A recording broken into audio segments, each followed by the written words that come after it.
Welcome to the Word for 2021. Today we're in Numbers chapter 12.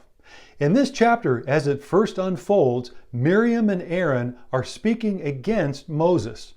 Now, the real issue was that Miriam was having a problem with Moses' Cushite wife.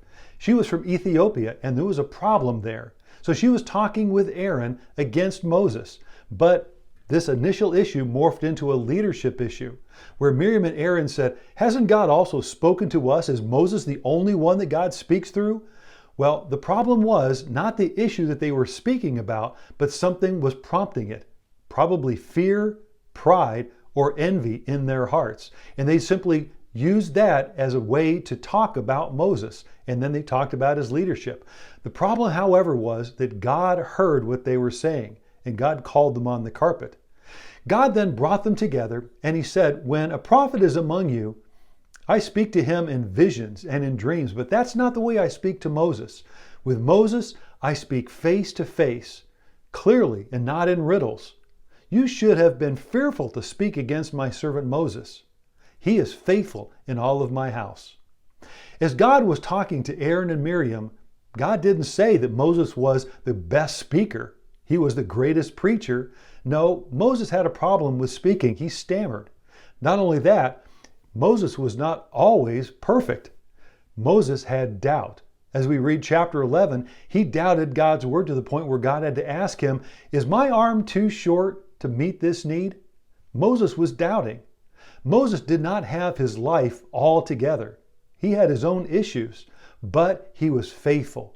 He would listen to God and do what God told him to do. So God was setting the record straight. Moses is my choice, and Miriam and Aaron, you should not have been speaking against my choice, because you were actually speaking against me. Well, when God's presence left, then Miriam was left leprous, white as snow. Aaron asked Moses, "Please don't let this sin, this foolishness that we have done, continue to be upon us." So what did Moses do? He prayed to God immediately, and he said, "Oh God, please heal her." Leprosy always starts out small. It's a skin disease, but it spreads rapidly. It also goes deep, and it starts to kill the nerve endings so that then you can't feel your fingers, your toes, your legs, your nose. You injure yourself and you don't even know it, and then infection sets in. Because of leprosy, it always isolates and isolates permanently, and then finally kills its host. Sin is the exact same way. Sin always starts out small. It spreads rapidly. It goes deep, and it isolates and eventually kills.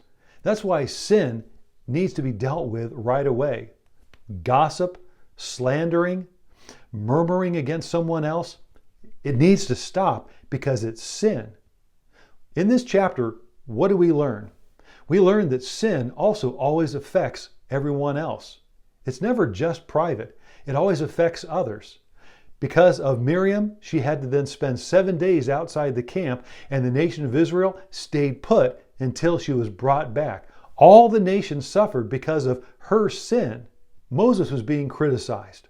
When we are criticized, how should we handle it? The same way that Moses did. Moses, he was first going to simply absorb the attack. He wasn't going to defend himself. He was going to let God take care of it, and God did. Whenever we are criticized, there's two ways we can handle it. We can try to defend ourselves, or we can let God defend us, but we can't have it both ways. God will allow us to defend ourselves, but that's not the best way. The best way is to let God handle our criticism. We simply need to be faithful and do what God has told us to do, and let God deal with what other people say and do. Be faithful to the Lord. Keep your eye upon Him and do what He is telling you to do.